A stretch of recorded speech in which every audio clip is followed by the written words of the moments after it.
વિદ્યાર્થી મિત્રો, આપણે ભારતના રાજ્ય બંધારણનું ઘડતર અને લક્ષણ ધોરણ 9 પાઠ 8 ભારતના રાજ્ય બંધારણના લક્ષણો એમાં આપણે 5 પોઈન્ટ છે એની ચર્ચા આગલા પીરિયડની અંદર કરી ચૂક્યા છીએ.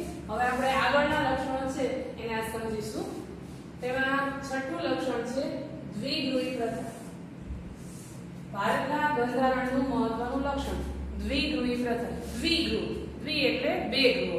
આપણા ભારતની અંદર કેન્દ્ર સરકાર એના 3 અંગો, જેમાં પહેલું અંગ છે સંસદ, જે દેશનો વહીવટ ચલાવે છે, દેશ માટેના કાયદાઓ કરે છે. એ સંસદના કુલ 2 ગૃહો છે. એટલે આપણા બંધારણનું મહત્વનું લક્ષણ દ્વિગૃહી પ્રથા. સંસદના 2 ગૃહોમાં એક છે લોકસભા અને બીજું છે રાજ્યસભા. લોકસભા એ નીચલું ગૃહ છે, રાજ્યસભા છે ઉપલું ગૃહ છે. આપણે ત્યાં દેશનો વહીવટ છે એ લોકસભા અને રાજ્યસભા આ બંને ગૃહો થકી થાય છે. આપણા દેશમાં ચૂંટણી દ્વારા લોકસભા અને રાજ્યસભા બંનેના સભ્યોની પસંદગી કરવામાં આવે છે. હવે લોકસભાની અંદર નીચલું ગૃહ છે જે દેશનો વહીવટ સંભાળે છે. સામાન્ય રીતે દેશના સૌથી મોટા વડા એ રાષ્ટ્રપતિ, જેને આપણે બંધારણીય વડા કહીએ છીએ, પણ દેશનો મોટા ભાગનો વહીવટ છે એ વડાપ્રધાન સંભાળતા હોય છે, જેને આપણે વહીવટી વડા કહીએ છીએ. વડાપ્રધાન અને તેની નીચેનું પ્રધાનમંડળ એ દેશનો વહીવટ સંભાળે છે. હવે લોકસભા જે નીચલું ગૃહ છે એના કુલ સભ્યો છે 545. 545 સભ્યોની ચૂંટણી કરી અને આપણે લોકસભાનું સર્જન કરીએ છીએ, લોકસભાની રચના કરીએ છીએ. 545 સભ્યોમાં કુલ આપણા 29 રાજ્યો છે એના થઈ અને કુલ 530 સભ્યો. એ સિવાય આપણા જે 6 કેન્દ્ર શાસિત પ્રદેશો છે એ દરેકના 32 સભ્યો અને એક રાજધાની દિલ્હી, એમ થઈ અને કુલ 543 સભ્યો. એ સિવાય 2 સભ્યો છે એ એંગ્લો ઇન્ડિયનના પસંદ કરવામાં આવે છે.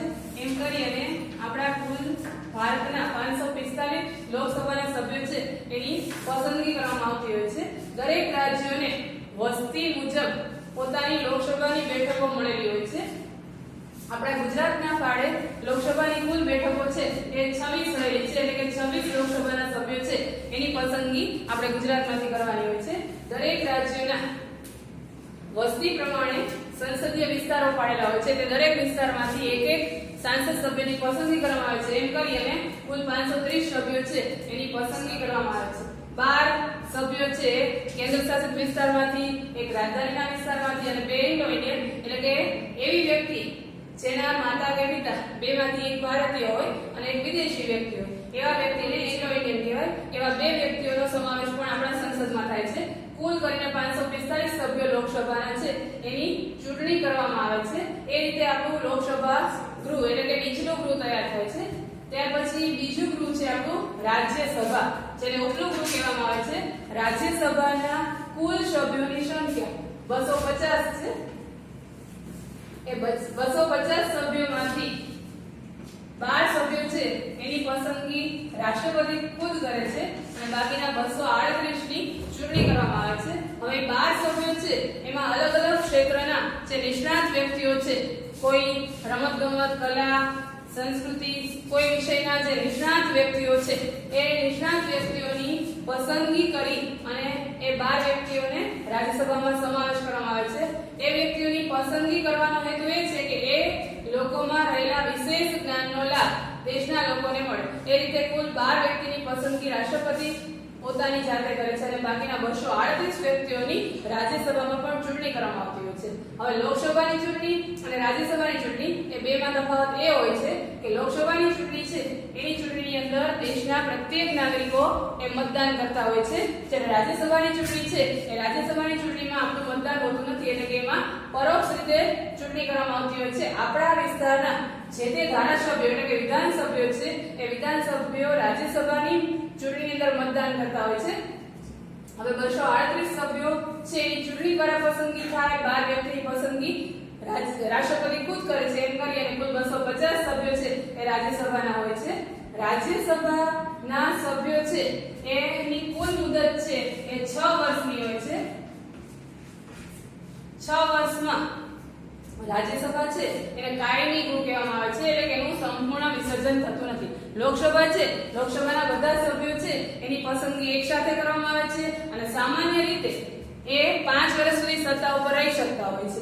જ્યારે રાજ્યસભામાં એવું હોતું નથી. રાજ્યસભાના સભ્યો છે એ એક સાથે લેવામાં આવતા નથી અને એક સાથે નિવૃત્ત પણ થતા નથી.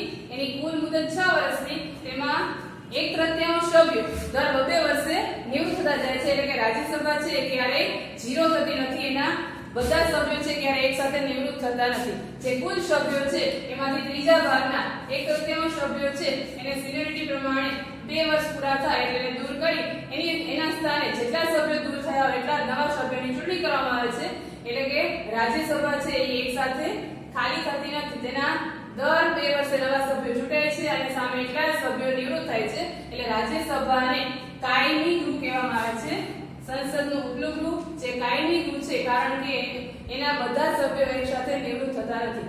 એના કુલ સભ્યોમાંથી આપણે ત્રીજા ભાગના સભ્યો કહીએ તો 250 ના ત્રીજા ભાગના સભ્યો એટલે કે 83 જેટલા સભ્યો છે એ નિવૃત્ત થતા હોય તો સામે એટલા સભ્યોની ચૂંટણી કરવામાં આવે છે, એટલા સભ્યો પસંદ કરવામાં આવે છે. લોકસભા અને રાજ્યસભા આ બંનેના સભ્યો એ લોકોની સામૂહિક જવાબદારી હોય છે દેશ ચલાવવા માટે, શાસન ચલાવવા માટે. એ લોકો સામૂહિક જવાબદારીના સિદ્ધાંત ઉપર કાર્ય કરે છે. લોકસભાના સભ્યો કે રાજ્યસભાના સભ્યો એ જ્યાં સુધી દેશનું શાસન સારી રીતે વ્યવસ્થિત રીતે ચલાવી શકે ત્યાં સુધી એ લોકો સત્તામાં રહી શકે છે. પણ બધાની જવાબદારી સામૂહિક જવાબદારી હોય છે. લોકસભાના સભ્યો વડાપ્રધાનના નેતૃત્વ હેઠળ દેશનું શાસન ચલાવતા હોય છે. જે તે વિભાગની કામગીરી જે તે નેતાઓને જે તે અધિકારીઓને સોંપવામાં આવી હોય છે એ પ્રમાણે એ લોકો પોતાની જવાબદારી નિભાવતા હોય છે.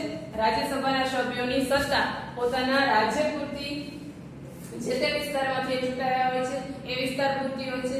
રાજ્યસભા છે એ પણ મહત્વનું ગૃહ છે. લોકસભા છે એ પણ મહત્વનું ગૃહ છે. બંને ગૃહો ભેગા થઈ અને દેશનું શાસન ચલાવે છે. એટલે આપણા બંધારણનું મહત્વનું લક્ષણ દ્વિગૃહી પ્રથા.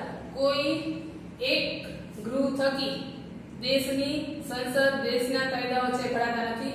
બંને ગૃહની મંજૂરીથી લોકસભાની અંદર લોકસભા એ મહત્વનું ગૃહ. લોકસભાની અંદર ઘડાયેલા કાયદાઓ છે આખા દેશને લાગુ પડતા હોય છે. રાજ્યસભાના સભ્યો છે એને પણ સંસદની બેઠકોની અંદર હાજર રહેવાનો, મતદાન આપવાનો અને જરૂર પડે ત્યારે વિરોધ કરવાનો પણ અધિકાર હોય છે. આ બંને ગૃહો થઈ અને દેશનું શાસન ચલાવે છે. સામૂહિક જવાબદારીના સિદ્ધાંત ઉપર કાર્ય કરે છે. લોકસભામાં સૌથી મોટા વડાપ્રધાન. રાજ્યસભા દરેક રાજ્યની અંદર દરેક રાજ્યના ગવર્નર છે એની પાસે પોતાના રાજ્યની સત્તા હોય છે. એટલે કે રાજ્યપાલ સત્તા ભોગવે છે. એની નીચે મુખ્યમંત્રી છે એ મુખ્યમંત્રી પોતાના રાજ્યની સત્તા છે ભોગવે છે. જવાબદારી છે રાજ્યની જે તે રાજ્યના રાજ્યપાલ અને મુખ્યમંત્રી પાસે હોય છે. દેશની સમગ્ર જવાબદારી દેશના વડાપ્રધાન વહીવટની અને એની ઉપર રાષ્ટ્રપતિ છે બંધારણીય વડા તરીકેની કામગીરી કરે છે. એ રીતે આપણા દેશની અંદર લોકસભા અને રાજ્યસભા થકી દેશનું સંચાલન ચાલે છે, દેશનો વહીવટ ચાલે છે. હવે ત્યાર પછીનું લક્ષણ છે સ્વતંત્ર, નિષ્પક્ષ, એકીકૃત ન્યાયતંત્ર. હવે આપણે ધારાસભાના 3 અંગો, સરકારના 3 અંગો, એમાં પહેલું ધારાસભા એટલે કે સંસદ, બીજું કારોબારી એટલે કે જે કાયદાનો અમલ કરાવે તે, અને ત્રીજું અંગ છે એ ન્યાયતંત્ર. હવે ન્યાયતંત્ર એટલે શું? તો જે દેશમાં ઘડેલા કાયદાઓ છે એનો અમલ થાય છે કે નહીં, એ દેશમાં કાયદોની વ્યવસ્થા જળવાય છે કે નહીં, એનું જે સંચાલન કરે છે એવું ત્રીજું અંગ છે ન્યાયતંત્ર. જો ન્યાયતંત્ર ન હોય તો દેશની અંદર બનેલા કાયદાઓ એનો અમલ પણ થાય નહીં અને ઘડેલા કાયદાઓ છે એનું કોઈ મહત્વ રહે નહીં. જો કોઈ વ્યક્તિ કાયદાનો ભંગ કરે છે તો એના માટે યોગ્ય સજા, યોગ્ય જોગવાઈઓ છે એ ન્યાયતંત્ર દ્વારા બંધારણની અંદર દાખલ કરવામાં આવી છે.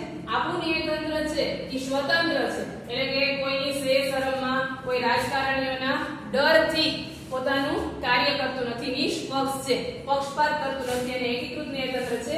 આપણા દેશની બધી જ અદાલતો છે એ એક તંત્રી એક રેખામાં ગતિ કરે છે, એકબીજા સાથે જોડાયેલી છે.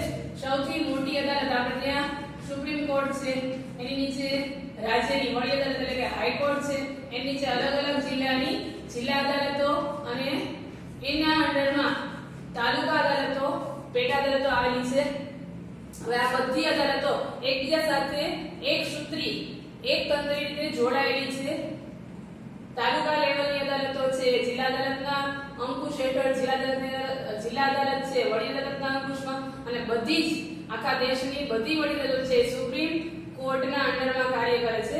સુપ્રીમ કોર્ટ એટલે કે આપણા દેશની સૌથી મોટી સર્વોચ્ચ અદાલત જે દિલ્હીની અંદર આવેલી છે, એને બનાવેલા કાયદાઓ, એને બનાવેલા નિયમો છે એ દેશના બધા લોકોને લાગુ પડે છે. બંધારણની અંદર જે પણ કાયદાઓ છે, કલમો છે, એમાં પણ કોઈ વસ્તુ ન સમજાય અથવા તો કોઈ કાયદાઓ એવા ઘડવામાં આવે છે જે બંધારણની વિરુદ્ધના છે, તો સુપ્રીમ કોર્ટ દ્વારા એ કાયદાઓને રદ કરવાની સત્તા પણ આપણા ન્યાયતંત્ર પાસે છે. એટલે આપણા સરકારના 3 અંગોમાં ન્યાયતંત્ર છે એ મહત્વનું અંગ રહેલું છે, જે સ્વતંત્ર છે અને દેશના કાયદાઓનું રક્ષણ કરે છે.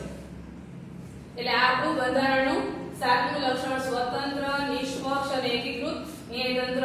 દરેક લેવલના જે પણ જજો છે, જે પણ ન્યાયાધીશો છે, એ પોતાની સત્તાની અંડરમાં રહી અને પોતાના વિસ્તાર છે એના કાયદાઓનું રક્ષણ કરે છે. અને બધી અદાલતોથી ઉપર સુપ્રીમ કોર્ટ છે, સર્વોચ્ચ અદાલત છે, એ બંધારણના કાયદાનું રક્ષણ કરે છે.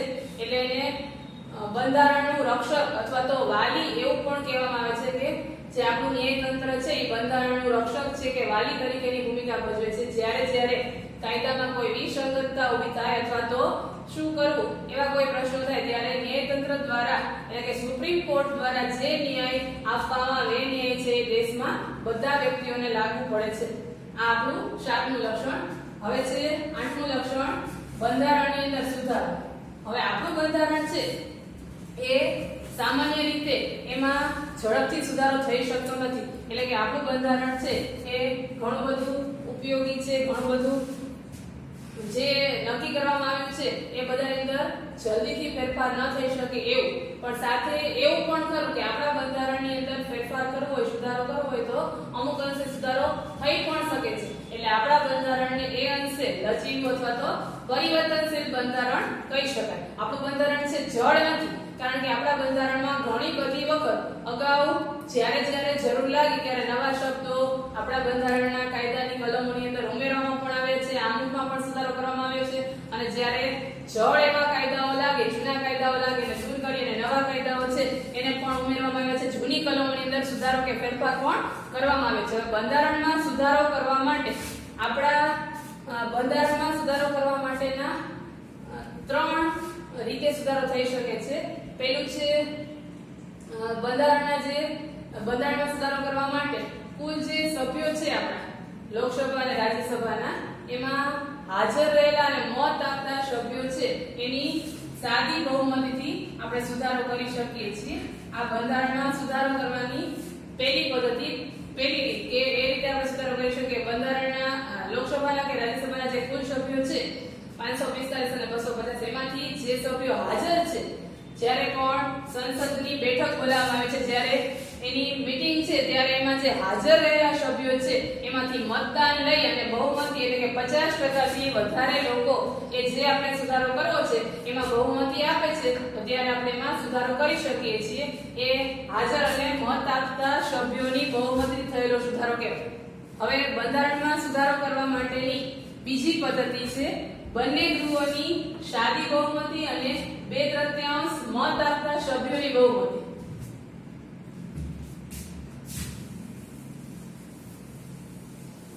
હવે બંને ગૃહો એટલે લોકસભા અને રાજ્યસભા, કે લોકસભા અને રાજ્યસભાના બંને ગૃહોની સાદી બહુમતી એટલે કે 545 સભ્યો પ્લસ 250 સભ્યો, એ બંને સભ્યોની સાદી બહુમતીથી એટલે કે 50% થી વધારે લોકો છે એ બહુમતી આપે, એટલે કે એ લોકો આપણી સાઈડ હોય ત્યારે એ લોકોની બહુમતીથી આપણે સુધારો કરી શકીએ. એ સિવાય 2/3 મત આપતા સભ્યો, જે સંસદના બંને ગૃહો છે એના કુલ સભ્યોમાંથી મત આપતા સભ્યોના 2/3 એટલે કે 66% લોકો એની બહુમતી મળે. 66% બહુમતી, આ 50% બહુમતી પ્લસ 66% બહુમતી, 2/3 અને 66% બહુમતી, એ બહુમતી મળે તો સુધારો થઈ શકે. એટલે આ બીજા પ્રકારે સુધારો કરવાની બીજી રીત બંને ગૃહોની સાદી બહુમતી એટલે કે લોકસભાના સભ્યો અને રાજ્યસભાના સભ્યોની 50% બહુમતી, એ સાદી બહુમતી, અને 2/3 મત આપતા સભ્યો, જે મત આપે છે, મતદાન કરે છે એવા સભ્યોની 66% સહમતી એટલે કે બહુમતી મળે ત્યારે સુધારો થઈ શકે. આ રીતે આપણે બંધારણમાં સુધારો, અમુક જોગવાઈઓ એવી હોય છે કે જેમાં સુધારો કરવા માટે આપણે આ બીજા પ્રકારની જોગવાઈ છે એ મુજબ સુધારો કરી શકીએ છીએ. હવે બંધારણમાં સુધારો કરવાની ત્રીજી જોગવાઈ એ છે કે બંને ગૃહોની બહુમતી લેવાની. 545 250 એ કુલ સભ્યોમાંથી 50% લોકો 50% સભ્યો હા પાડે. એ સિવાય 2/3 મત આપતા સભ્યોની એટલે કે આ 66% બહુમતી, અને એ સિવાય વિધાનસભ્યોના સભાગૃહોની 50% બહુમતી એટલે કે આપણા રાજ્યોની જે વિધાનસભા છે એ વિધાનસભામાંથી 50% સભ્યો, 50% ઘટક રાજ્યો છે એ બહુમતી આપે તો આ ત્રણ પ્રકારે બહુમતી મળે તો અમુક પ્રકારના કાયદાની અંદર સુધારો કરવા માટે આવી ત્રણેય પ્રકારની મંજૂરીની પણ જરૂરિયાત હોય છે. સાદી બહુમતી પ્લસ 2/3 એટલે કે 66% બહુમતી, અને એ સિવાય વિધાનસભા ગૃહોની 50% બહુમતી. એટલે આપણા બંધારણમાં સુધારો કરવા માટેની કુલ ત્રણ રીતો છે. પહેલું હાજર રહેલા અને મત આપતા સભ્યોની સાદી બહુમતી, બીજું જે હાજર રહેલા છે એની સાદી બહુમતી પ્લસ 2/3 મત આપતા સભ્યોની બહુમતી, અને ત્રીજા નંબરની અંદર બંને ગૃહોની સાદી બહુમતી 66% એટલે કે 2/3 બહુમતી પ્લસ જે વિધાનસભાના સભ્યો છે એટલે કે ઘટક રાજ્યો છે એની ઓછામાં ઓછી 50% બહુમતી. આ ત્રણેય પ્રકારની બહુમતી મળે તો બંધારણની કલમોની અંદર સુધારો થઈ શકે. આ બંધારણમાં સુધારો કરવા માટેની કુલ ત્રણ રીતો. એટલે આપણું બંધારણ છે એમાં સુધારો કરવો સરળ પણ છે, અને ઘણી વખત રાજ્યોના સભ્યો છે એ મંજૂરી ન આપે અથવા તો બહુમતી ન મળે તો એમાં સુધારો થઈ શકતો નથી. એટલે એ આપણા બંધારણનું મહત્વ દર્શાવે છે. એમાં જલ્દીથી સુધારો થઈ શકતો નથી, અને જેમાં સાદી બહુમતી સુધારો થઈ શકે છે એને કારણે આપણું બંધારણ છે એને પરિવર્તનશીલ પણ કહેવામાં આવે છે. એટલે બંધારણમાં સુધારો કરવા માટેની આવી કુલ ત્રણ રીતો રહેલી છે.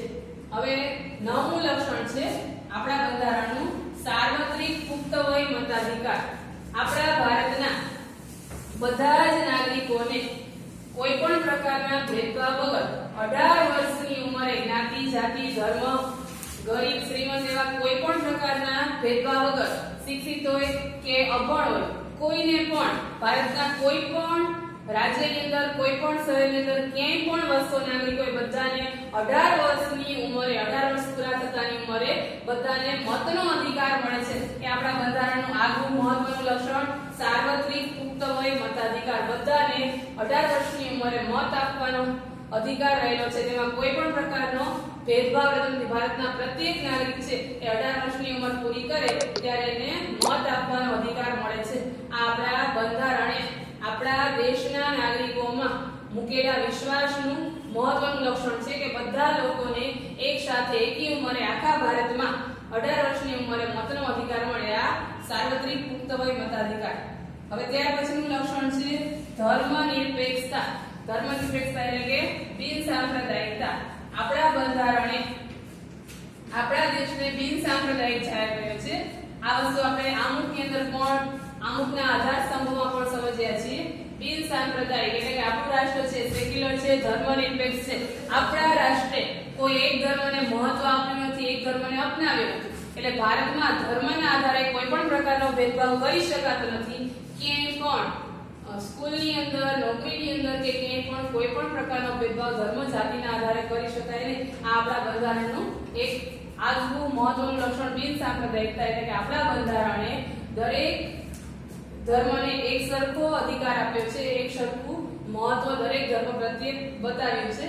બધા લોકો, બધા ધર્મના લોકો છે એની સાથે એક સરખો વર્તાવ, એક સરખું વર્તન કરવામાં આવે છે. કોઈ પણ પ્રકારનો ભેદભાવ ધર્મના નામે આપણા દેશમાં કરવામાં આવતો નથી, અથવા તો કોઈ એક ધર્મના સમૂહ પ્રત્યે સારું વર્તન અને બીજા ધર્મ પ્રત્યે ભેદભાવ ભર્યું વર્તન એવું આપણા બંધારણની અંદર કાયદા દ્વારા એવી છૂટ આપવામાં આવી નથી. એટલે કે આપણા દેશે બધા ધર્મને સર્વ ધર્મ સમભાવ એવું માની અને બધા ધર્મને એક સરખો આદર આપવામાં આવ્યો છે. આ છે આપણું ધર્મનિરપેક્ષતા લક્ષણ. ત્યાર પછી 11મું લક્ષણ છે અદાલતી સમીક્ષા.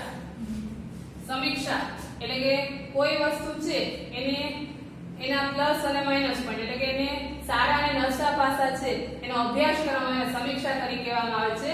આપણા દેશની અંદર અદાલત પાસે એટલે કે કોર્ટ પાસે, ન્યાયતંત્ર પાસે એવો અધિકાર છે કે આપણા બંધારણની કાયદાની કોઈ કલમો એના પ્રમાણે દેશના કાયદાઓ ઘડવામાં આવ્યા છે કે નહીં એનું સમીક્ષા કરવાનું કાર્ય આપણી દેશની અદાલતો એટલે કે ન્યાયતંત્ર કરે છે. ન્યાયતંત્રને એવું લાગે કે બંધારણમાં જે પણ કાયદા છે, જે પણ કલમો છે એનાથી વિરુદ્ધમાં કોઈ પણ કાયદા દેશની અંદર બનાવવામાં આવે છે અથવા તો એને અમલમાં મૂકવામાં આવે છે તો ત્યારે અદાલત દ્વારા સમીક્ષા કરીને એવા કોઈ કાયદાઓને રાજ્ય સરકાર દ્વારા બનાવવામાં આવેલા હોય કે કેન્દ્ર સરકાર દ્વારા બનાવવામાં આવેલા હોય તેને રદ કરવાની સત્તા છે આપણે ત્યાં ન્યાયતંત્ર પાસે છે.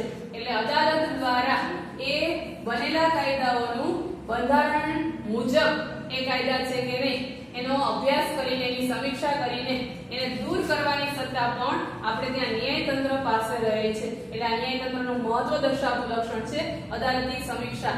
જો અદાલતને, જો ન્યાયતંત્રને એવું લાગે તો એવા કાયદાઓ છે એ દેશમાંથી દૂર કરી શકે છે. હવે ત્યાર પછીનું લક્ષણ છે મૂળભૂત હક્કો અને ફરજો. આપણા દેશના પ્રત્યેક નાગરિકને જન્મતાની સાથે જે 6 હક્કો મળેલા છે જેને બંધારણ મુજબના મૂળભૂત હક્કો કહેવામાં આવે છે. આ હક્કો છે દેશના પ્રત્યેક નાગરિકને મળે છે. આના મૂળભૂત હક્કો, ફરજો અને રાજ્યનીતિના માર્ગદર્શક સિદ્ધાંતો એ આપણે આગળના ચેપ્ટરની અંદર ટીપમાં ભણીશું. અત્યારે માત્ર મૂળભૂત હક્કો. તો આપણને મળેલા હક્કો કયા છે? તો પહેલો હક છે સ્વતંત્રતાનો હક એટલે કે આપણા ભારતમાં બધા નાગરિકોને એક સરખી સ્વતંત્રતા મળેલી છે.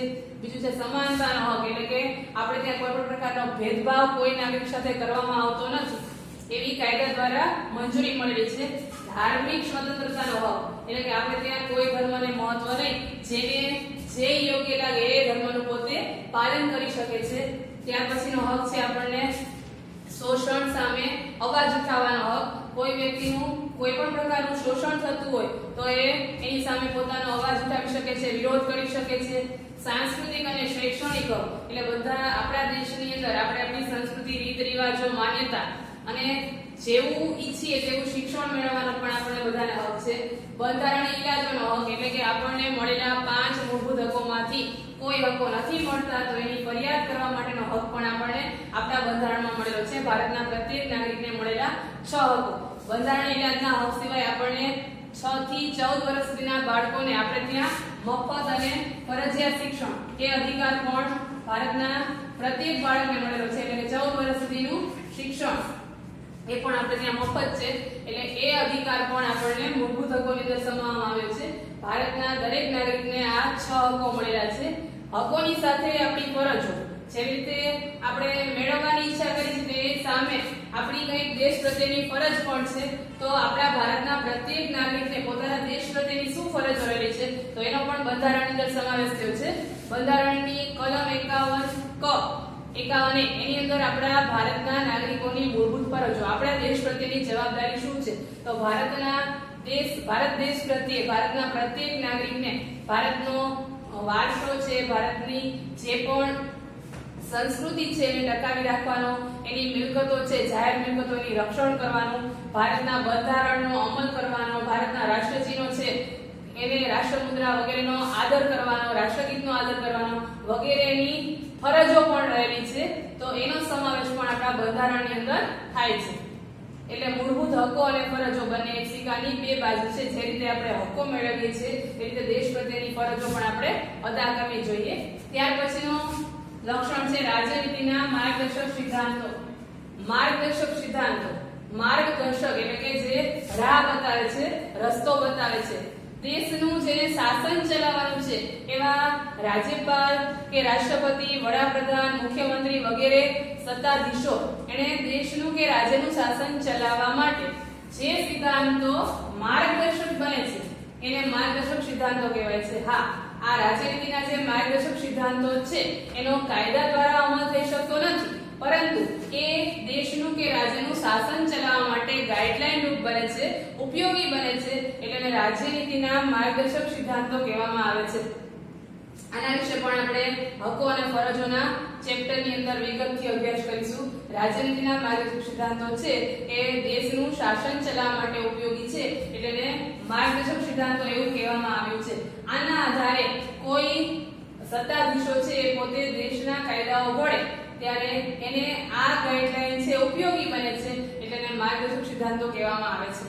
હવે ત્યાર પછીનું લક્ષણ છે પછાત વર્ગો અને આદિજાતિ માટેની જોગવાઈ. આપણા દેશની અંદર બધા નાગરિકો પ્રત્યે સમાન વર્તન કરવામાં આવે છે છતાં જે નીચલી જાતિના લોકો છે, જે લોકોનો વિકાસ સામાજિક રીતે કે આર્થિક રીતે ઓછો થયો છે એને પછાત વર્ગો કહેવામાં આવે છે. આદિજાતિ જે લોકો આદિવાસી લોકો છે અથવા તો જે પછાત વિસ્તારોની અંદર વસવાટ કરે છે, પહાડી વિસ્તારોમાં કે જ્યાં દૂરના અંતરિયાળ વિસ્તારોમાં જે લોકોનો વસવાટ છે, જ્યાં એને પ્રાથમિક સુવિધાઓ શિક્ષણ વગેરે પણ પૂરતું પ્રાપ્ય નથી થયું, એવા લોકોને એના વિકાસ માટે આપણી સરકારે એ પછાત વર્ગો અને આદિજાતિના વિકાસ માટે એ લોકોને શિક્ષણની અંદર, ચૂંટણીની અંદર, આગળ નોકરીની અંદર, બધાની અંદર એ લોકોને અનામત બેઠકો ફાળવવામાં આવી છે.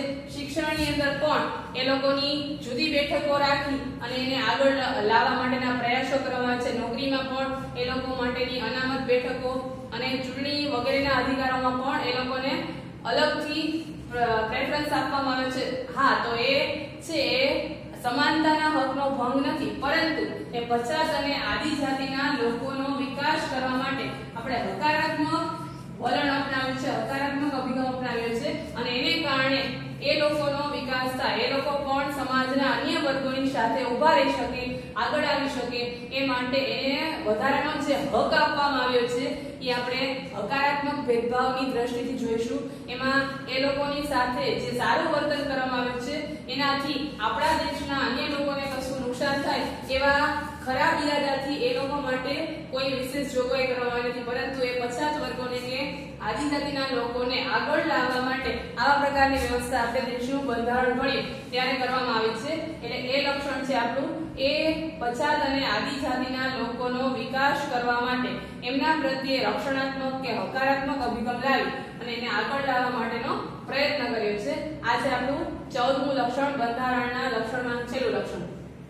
આજે આપણે કુલ બંધારણના છઠ્ઠા લક્ષણથી દ્વિગૃહી પ્રથાથી લઈ અને છેલ્લે પછાત વર્ગો માટેની અલગ અલગ જોગવાઈઓ ત્યાં સુધીના લક્ષણોનો અભ્યાસ કર્યો. એટલે આજે આપણે પાઠ 8 એમાં રાજ્ય બંધારણનું ઘડતર કેવી રીતે કરવામાં આવે છે, બંધારણ કેવી રીતે ઘડ્યું, એ બંધારણ સભાની રચના, આમુખ અને બંધારણના લક્ષણો એ પોઈન્ટ સમજી અને આપણે આજે આ ચેપ્ટર છે એ અહીંયા પૂરું કરીએ છીએ. બંધારણના લક્ષણો અને રાજ્ય બંધારણનું ઘડતર પાઠ 8 છે અહીંયા પૂરો કરવામાં છે. આગળ મૂળભૂત હકો, ફરજો વગેરે આપણે 9મા ચેપ્ટરની અંદર સમજીશું.